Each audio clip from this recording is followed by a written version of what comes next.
Waste Bengal Bolpur Lok Sabha आमसायो BJP candidate Piya Sahani पिरमुंगो मानजाखा बीजेपी हास्ते आचुकफां राजीव भट्टाचार्य आशालो पिया साहानि पिरमुंगो ख्लाइजागा काइसा लोकुथुम पान्दा कोकटिशालो बोलपुर लोकसभा बीजेपी कैंडिडेट पिया साहानि पिरमुंगो ख्लाइजागा काइसा लोकुथुम पान्दा मानजाखा हास्ते बीजेपी आचुकफां राजीव भट्टाचार्य नरेंद्र मोदी यागनते बकरा ख्लाइनानि बागै बीजेपी बुद्ध पाइते हनै जतननो कयमुंग नारखा हास्ते आचुकफां राजीव भट्टाचार्य বিএলএ সবাই অ্যাক্টিভলি সেখানে কাজ করছে।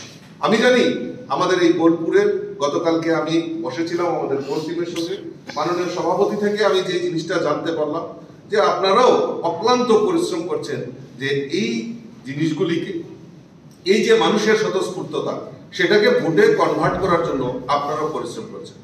আমি বলবো যে আমাদের সবচেয়ে বড় কনসেন্ট্রেট যেটা করতে হবে সেটা হলো মাইক্রো লেভেলে, অর্থাৎ বুথ জিতা চুনাও জিতা।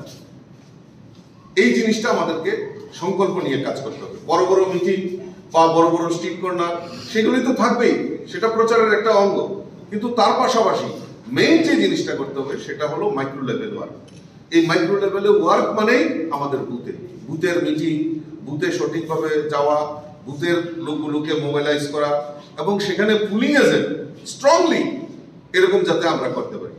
আমি এই নির্বাচনে আমার খুব একটা বড় অভিজ্ঞতা হয়েছে, ওরকম আমি একটু সময় দেখে নিচ্ছি, অভিজ্ঞতাটা শেয়ার করছি। আমি যেটা এখন আমি উপলব্ধি করতে পারছি, কারণ এইবার আমি দুটো ইলেকশন, আমার প্রত্যেককে আমি আন্তরিকভাবে অভিনন্দন জানাচ্ছি মোদিজির সভাকে সাফল্যমণ্ডিত করার জন্য।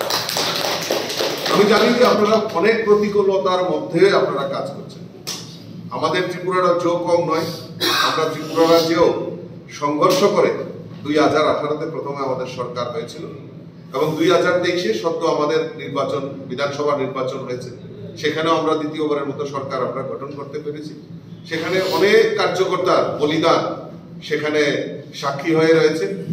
11 জন কার্যকর্তাকে 2018 নির্বাচনের ঠিক 6 মাসের রেডিয়াসে 11 জন কার্যকর্তাকে সেখানে খুন হতে হয়েছে এবং বহু কার্যকর্তা বাড়ি ঘর ছেড়ে আমাদের পার্টি অফিসে আশ্রয় নিয়েছিল।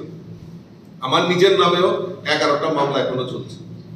তো সেই পরিস্থিতিতে, সেই প্রতিকূলতার মধ্যেও আমরা কাজ করেছি এবং আপনারা আরেকটা জিনিস হচ্ছে আপনাদের কাছে এএসডি ভোটার সম্পর্কে নিশ্চয়ই আপনারা জানেন। এএসডি ভোটারটা হচ্ছে অ্যাবসেন্ট, শিফটেড আর ডেথ। প্রথমেই এই যারা প্রিসাইডিং অফিসার থাকবে তাদের থেকে আপনারা সেটা লিস্টে আপনারা সংগ্রহ করবেন যে কারা কারা এই এএসডি ভোট আছে, তাদের তালিকা আমার কাছে দিয়ে দিন, আপনারা সেগুলি নিয়ে নেবেন। প্রথমেই বললাম যে 90 মিনিট আগে আপনাদেরকে যেতে হবে। তো নির্বাচনে যখন ভোট চলছে, মানে আর এটা তো বললাম আপনাদের লেটার অফ অ্যাপয়েন্টমেন্ট, এটা তো আপনাদের নিতে হবে। মোটামুটি তারা অনেক কিছুই এই মক পোলের সময় আপনারা খুব সজাগ দৃষ্টি নিয়ে আপনারা কাজ করবেন। আর কিছুক্ষণ পর পর আপনারা, যেটা দাদা বললো যে প্রিসাইডিং অফিসারকে নির্দেশ দেওয়া যে আপনি সেই জায়গাটা আপনি ঘুরে দেখে আসুন যে সেই জায়গাতে সেই মেশিনটা সঠিকভাবে কাজ করছে কিনা বা সেখানে কোনো এটাকে টেম্পারিং করা হয়েছে কিনা। ব্যুরো রিপোর্ট, চিনি খরাং।